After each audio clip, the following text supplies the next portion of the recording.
La région Souss Messadraha s'intéresse aux différentes expressions artistiques, que ce soit au niveau de la création plastique ou au niveau des arts traditionnels et de l'artisanat, qui sont des secteurs, comme vous allez vous en rendre compte, riches et extrêmement dynamiques.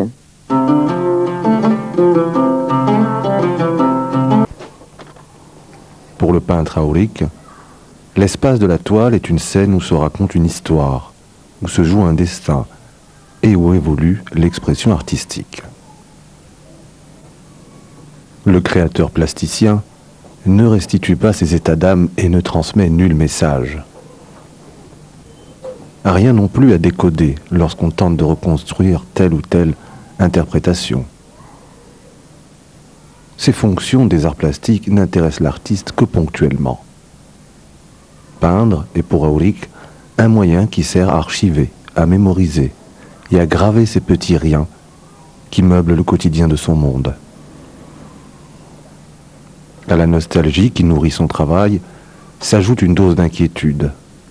Le monde, ces scènes authentiques d'un mode de vie enraciné, évoluant, se métamorphosant et menaçant de se diluer dans le chaos de la vie moderne. La peinture, c'est une écriture. On exprime mieux avec ce langage visuel. Et encore mieux, c'est de le mettre en mouvement.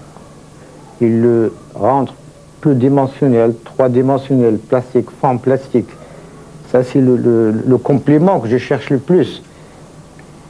C'est de le rendre en plusieurs dimensions et en chair et en os, et vivant. J'enregistre plutôt. Parce que l'artiste, c'est quelqu'un qui, depuis le temps, depuis l'âge des cavernes, depuis la peinture rupestre, depuis la gravure rupestre, l'artiste a toujours été celui qui enregistre l'histoire de lui-même et de l'évolution de ses semblables. Et à travers bien des siècles et des millénaires, voire des millénaires, et aujourd'hui, encore ça continue à travers la peinture sur toile. Avant, on peignait sur des murs, maintenant on peint sur la toile. Et c'est grâce à ça que la continuité de notre culture est arrivée à nos jours. Et à travers là, on arrive plus à la communiquer aux autres qui viendront après nous. Parce que c'est un véritable livre. Et ce livre, évidemment, il faut lui donner ses couleurs et ses formes. Il faut lui donner un certain dynamisme, un certain mouvement. Et surtout beaucoup de pensée. Alors, comme pour exorciser le démon, Abdallah Auric s'empare de ce que son regard capte et le fixe sur ses toiles. L'ambition de l'artiste est à jauger sûrement à l'aune de la trajectoire d'une vie bouleversée par des événements tragiques. Âgé de 14 ans, Abdallah se réveille ce matin de février 1960 dans les décombres d'une ville meurtrie, blessée et éventrée par le tremblement de terre. Quelques fractions de secondes ont suffi pour que tout bascule dans le tourbillon ravageur. La blessure du rescapé sera enfouie durant toutes ces décennies où l'artiste ira à la rencontre des horizons lointains, à la recherche d'un répit, de l'oubli. Des haltes dans une centaine de pays, le périple sera pénible, la quête douloureuse. Le retour aux sources apaisera les craintes et dissipera les confusions. Dans Agadir la martyre, l'artiste pense ses plaies et entame une nouvelle étape, l'interrogation de la mémoire collective et familiale. Alors dans ce tableau particulier, ce sont des danseuses de Tishlehine que j'avais pris des esquisses au cours d'un spectacle. Et, je la retransmets parce qu'il faut toujours travailler d'après le réel. C'est-à-dire on voit devant un modèle, c'est ce que au Beaux-Arts, on a appris, parce que l'artiste, à cause des modèles, on les dessine, alors de différentes formes, pour que l'artiste puisse lui-même, avec son œil, sa présence, puisse dessiner dans sa forme anatomique, et surtout figurative, parce que je fais beaucoup le style figuratif, et non abstrait. Alors le figuratif, c'est quelque chose qui a fait l'histoire du monde. Parce qu'on voit les hommes, comment ils étaient, comment ils vivaient, comment ils s'habillaient, et différentes manières de vivre. Et comme nous, ici à Agadir, dans le Sousse particulièrement, l'art plastique, il est venu tardivement. C'est pas comme dans le nord du Maroc, qui était beaucoup plus près de l'Europe, comme Tétouan ou Volubilis, déjà à l'époque romaine, faisaient des grandes sculptures. Ils étaient beaucoup, mais ici au sud, les images, comme vous voyez, comme ça, figuratives, beaucoup plus tardives qu'à partir des années 50, et particulièrement dans les années 60.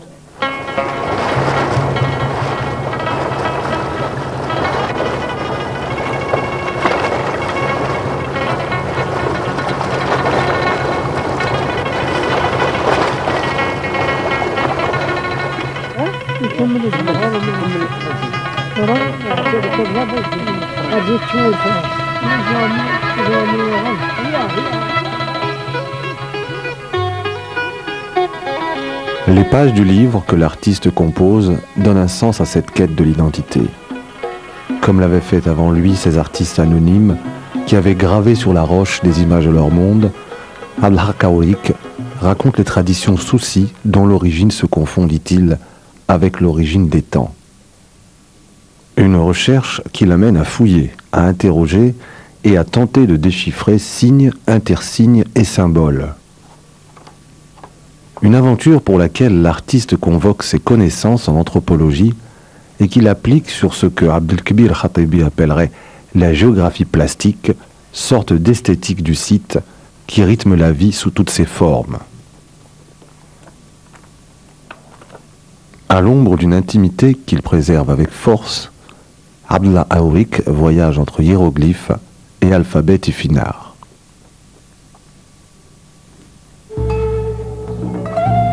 Ébloui par les formes et les déclinaisons de chaque signe, il tente des comparaisons et des similitudes dans l'espoir d'établir des connexions qui lui permettraient d'avancer dans ses rêves et d'entretenir ses illusions.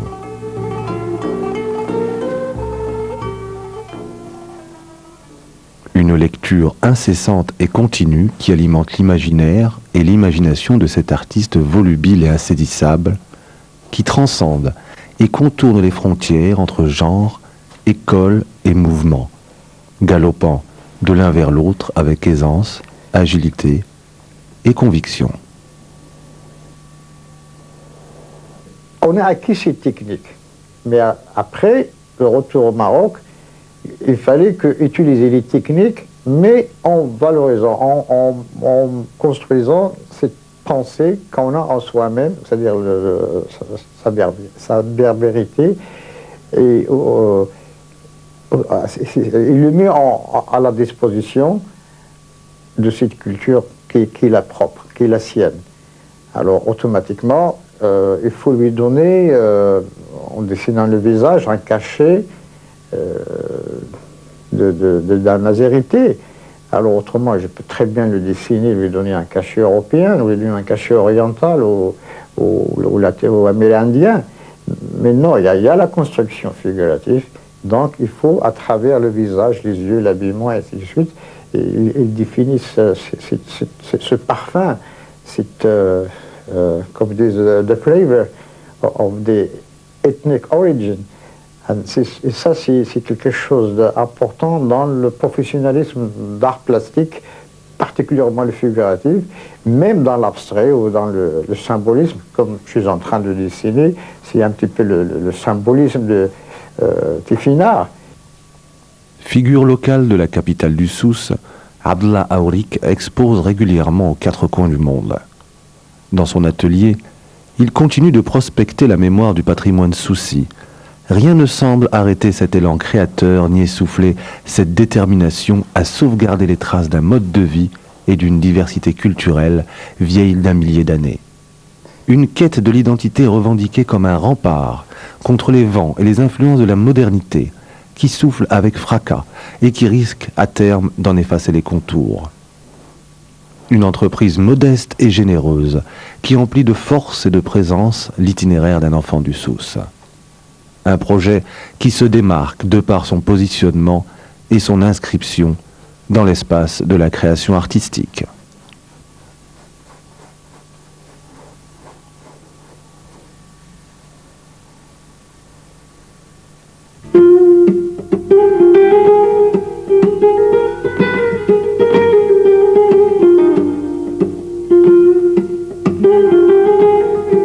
Alors que les arts traditionnels citadins expriment un raffinement certain des modes de vie, nourris notamment par les apports andalous, ceux du sud du royaume expriment quant à eux une austérité propre aux espaces présahariens et montagnards. L'évolution du secteur de l'artisanat et des arts traditionnels se fait bien entendu en dents de scie. Certains secteurs sont en réelle crise, tandis que d'autres ont réussi une sereine adaptation.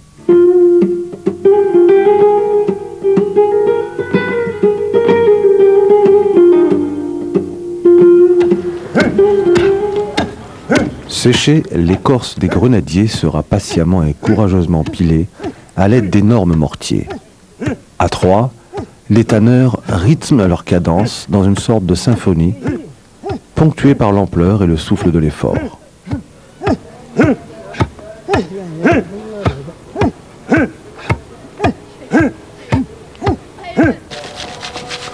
Un tamis permettra de recueillir la poudre dont on se servira tout à l'heure pour travailler et nettoyer les pots. Certes, les tanneries du Sud ne sont plus que l'ombre de ce qu'elles étaient jadis. La sécheresse a réduit, naturellement, les pratiques pastorales. Mais ici, les traditions continuent d'être respectées à la lettre. Aucun produit chimique n'est venu altérer les métiers et les techniques transmis de génération en génération. Ce matin-là, seuls quelques bacs sont occupés. La tâche d'ailleurs ne sera pas rude. En tout, à peine quelques dizaines de pots. Assouplis par les poudres d'écorce des grenadiers et d'autres plantes, les pots sont travaillés et empilés une à une, en un tas que le tanneur vérifie soigneusement au fur et à mesure.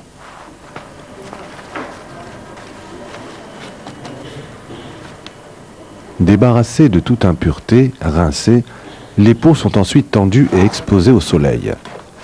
Du degré et de l'intensité du séchage dépendra toute une succession d'opérations dont s'occuperont d'autres artisans.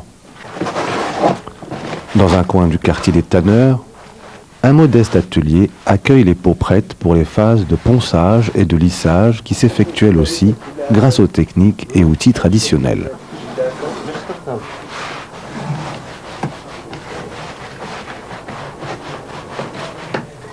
Étroitement liés aux activités des tanneurs, les métiers de la cordonnerie traditionnelle semblent avoir réussi une reconversion salutaire.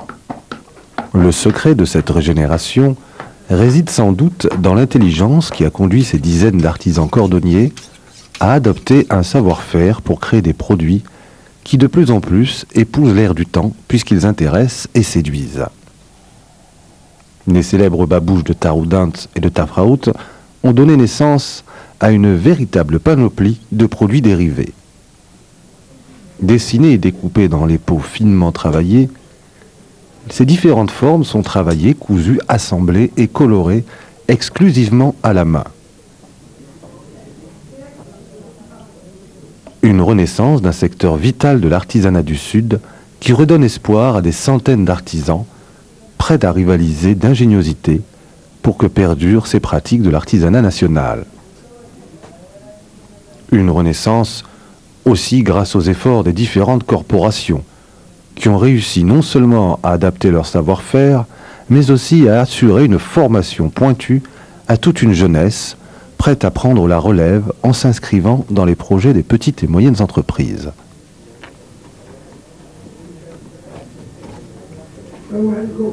Car ces métiers traditionnels rythment et organisent à différents niveaux l'activité économique des vieilles médinas du Sud. Ils subissent évidemment le contre-coup de l'évolution des modes de vie et des habitudes de consommation.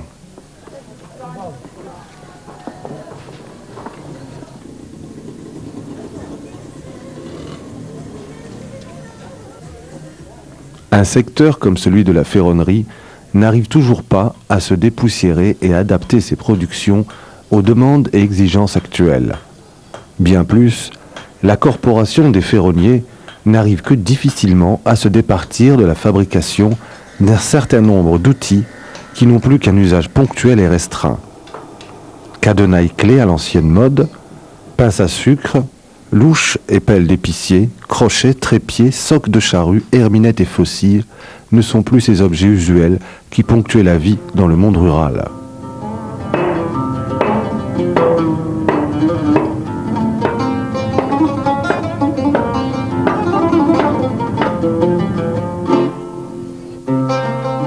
Mais voici une autre réalité. Si par exemple, les traditions de ferronnerie du Sud militent vaillamment pour une redéfinition de leur devenir, d'autres métiers sont sur le point de s'éteindre définitivement.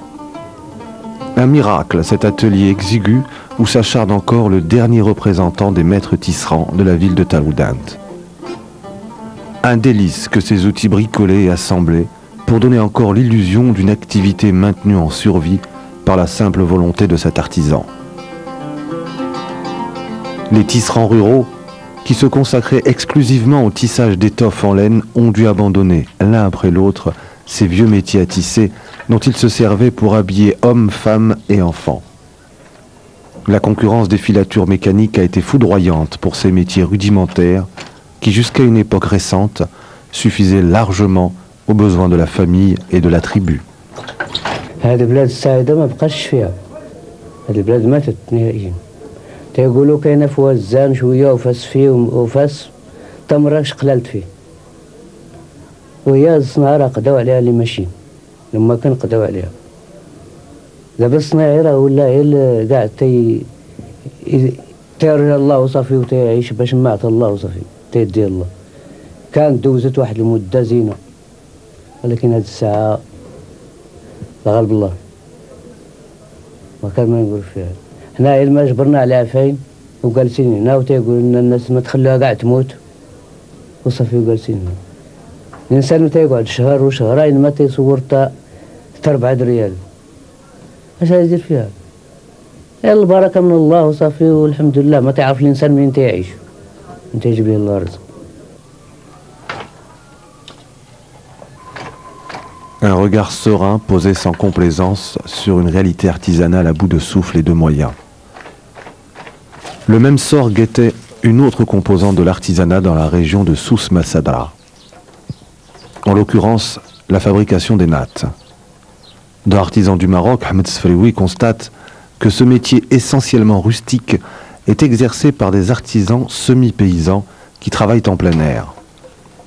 Ce métier, poursuit l'auteur, prend tout son sens à la campagne car il exige la proximité de la matière première et un grand espace pour la réalisation des objets, entre autres ces immenses nattes qui couvrent le sol des mosquées. Utilisant les végétaux extraits des bords de l'oued Massa, les nattiers de la région se sont organisés en corporation qui semble avoir réussi son pari. هذه الصناعة ديال الحصير موجودة بكثرة منذ القديم، منذ أكثر من قرن في المنطقة، نظرا لتواجد المشاتل ديال زراعة السمر اللي توجد بجنب الواد وتزرعوها الناس في الحقول ديالهم، تولي واحد المصدر العيش للعديد من الأسر، لأن هي تعتبر واحد من الموارد الأساسية لمجموعة من الأسر إلى جانب تربية الأبقار إلى غير ذلك. ومؤخرا بعد المنافسة اللي تعرضت لها الصناعة التقليدية العريقة في المنطقة، شاف مجموعة من الناس اللي هما في البداية 10 ديال المتعاونين كونوا واحد التعاونية سموها تعاونية المستقبل باش تنظم لهم الحرفة وتحافظ لهم على الحقوق ديالهم. وكل متعاون تيكون عنده تقريبا 6 حتى 8 ديال الناس تيخدموا بحال هاد الورشات بحال هكا. كل متعاون تيكون عنده الناس ديالو خدامين معاه في ورشه معينه وتيعرضوه اما في السوق، وخصوصا تيتعاملوا مع وزاره الاوقاف، هي الزبون الاساسي ديال التعاونيه اللي تيفرشوا مثلا المساجد. L'implication de jeunes artisans dans ce métier traditionnel, l'organisation d'une corporation gérée de manière réfléchie, le soutien du ministère des Habous et des Affaires islamiques permettent une redynamisation de cette composante rurale des métiers de la vannerie traditionnelle.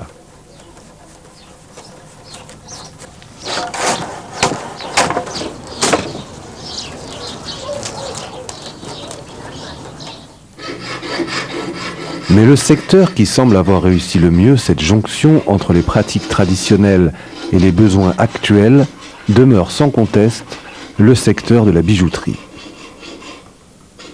Certes, Tiznit, la perle des bijoux en argent, demeure profondément nostalgique de ces époques de faste, mais elle s'attache solidement à la préservation de l'essentiel, à savoir les techniques de fabrication.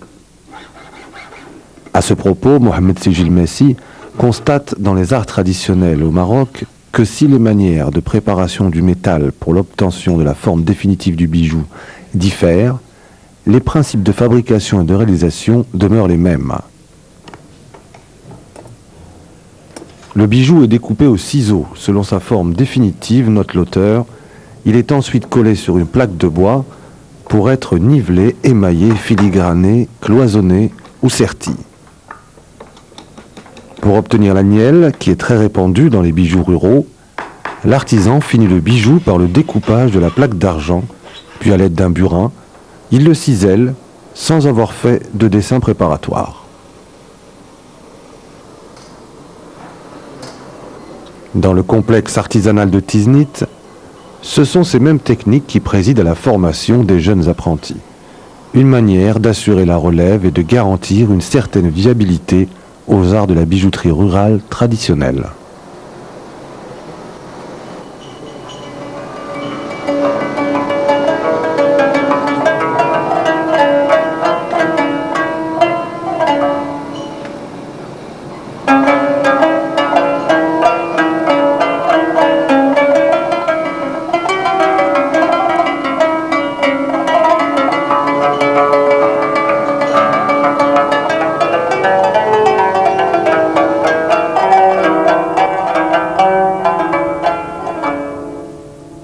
Avant de vous quitter, prendre juste le temps de répondre à l'interrogation d'un certain nombre de nos téléspectateurs, interrogation qui concernerait les Igouders. L'équipe de Nemedige a pu en visiter 2. Malheureusement, nous ne pouvons pas informer sur l'emplacement exact de la centaine de monuments qui existent. Le mieux serait d'entrer en contact avec les délégations régionales du ministère de la Communication et de la Culture. Alors, si vous avez envie de découvrir d'autres aspects du patrimoine de la région de Souss Messadra'a, rendez-vous dans 15 jours à la même heure. Bonne continuation des programmes sur 2M. À bientôt.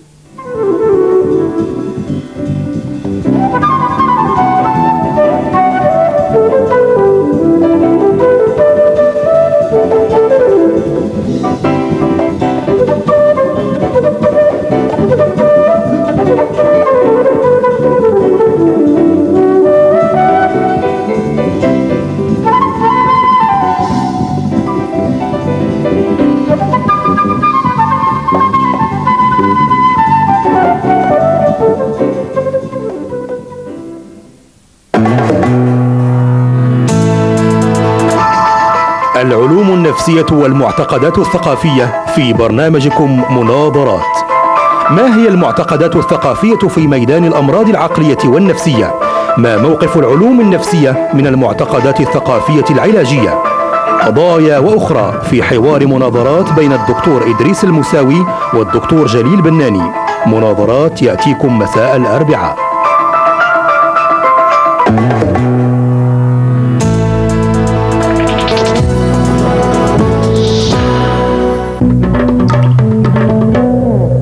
شعري مامدي مودع الثقة في كدوم، وحتى أنا اليوم كأم. كدوم دائما يعتني بكم وبمن تعزون بفضل بروتينات البيض الطبيعية. كدوم يغذي الشعر ويجعله جميل ناعم وسهل التسريح. شامبوان كدوم من الطبيعة، شعر جميل وناعم.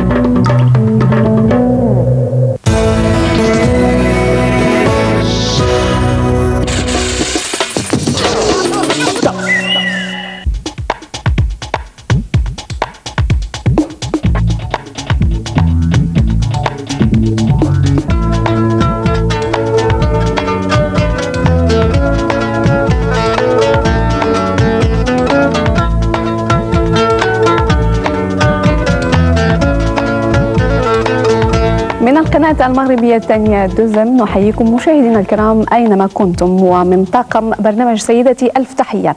سيدتي سيأخذكم اليوم إلى نزهة، لأن موضوع حلقة اليوم هو التنزه والخرجات العائلية. مباشرة إلى تفاصيل حلقة اليوم، وأبدأ بمنال وما حضرته هذا الأسبوع. غادي نحاولوا اليوم نتعرفوا على أهمية التنزه بالنسبة للأفراد، وأيضا ضرورة المحافظة على الفضاءات الطبيعية اللي تلجؤوا لها أثناء التنزه. طبيبة البرنامج إيمان ماذا حضرت؟ شكرا فاطمة. احنا اليوم غادي نتكلموا على بعض الحلول ديال بعض المشاكل اللي يقدروا يتعرضوا لها الأطفال أو حتى الآباء خلال النزهة. ونصائح عملية مع ياسمين. نعم فاطمة، فاليوم غنتكلموا في فقرتين على ما يجب القيام به قبل الخروج إلى النزهة، وهذه النصائح هذه كتخصك أنت بالضبط سيدتي. إذا مباشرة أيضا إلى رأي الجمهور، رأي الشارع حول موضوع التنزه والخرجات العائلية. النزهة هي فيها تفشويش على النفس. أولا الإنسان كيرتاح، كيخرج باش يرتاح. كل أسبوع بنادم كيبدل شوية الروتين ديال الأعمال، والوليدات تا هما الروتين ديالهم تاع من المدرسه للدار، من الدار للمدرسه. تلقى اول حاجه راحه البال، ما كاينش سميتو البوليسيون، ما كايناش، تستنشق هواء نقي.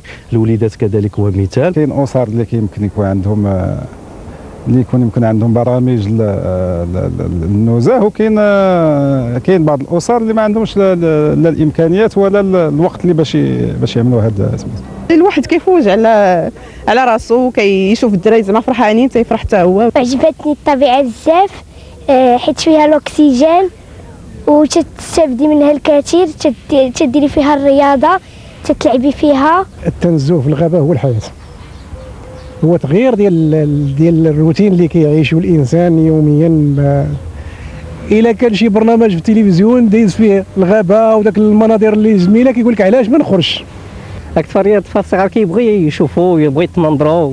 إذا الكل كيتفق على أن النزهة مفيدة للجميع، لكن السؤال يبقى: هل يقومون بالنزهة أم تبقى مجرد نظرية؟ هذا السؤال أيضا سنطرح على ضيفتنا بعد ما نعرفكم عليها، وهي السيدة رجاء الخيار، عضوة بجمعية آفاق للتنمية والتوعية. مرحبا سيدة رجاء. شكرا.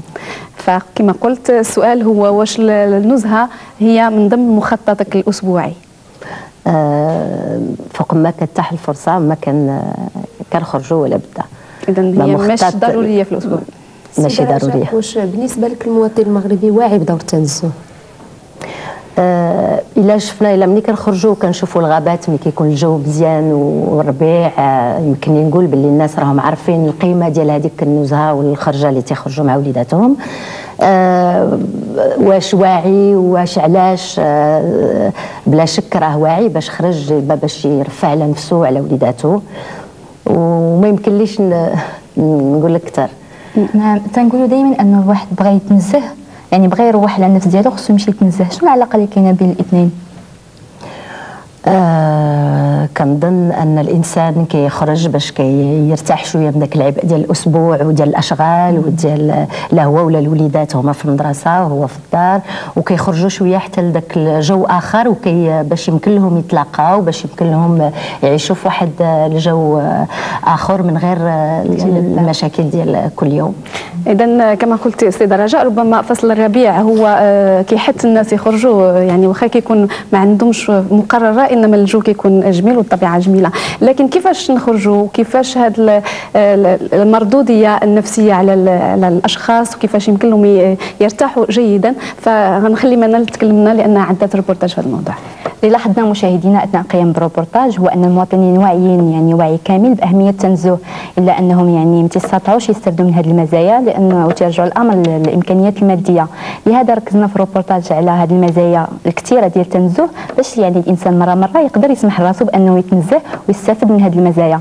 ايضا انهم يحافظوا على المكان والفضاء الطبيعي اللي يلجؤوا ليه باش يقدروا يرجعوا ليه مره اخرى وما يلقاوش انه اصبح غير صالح يعني للتنزه.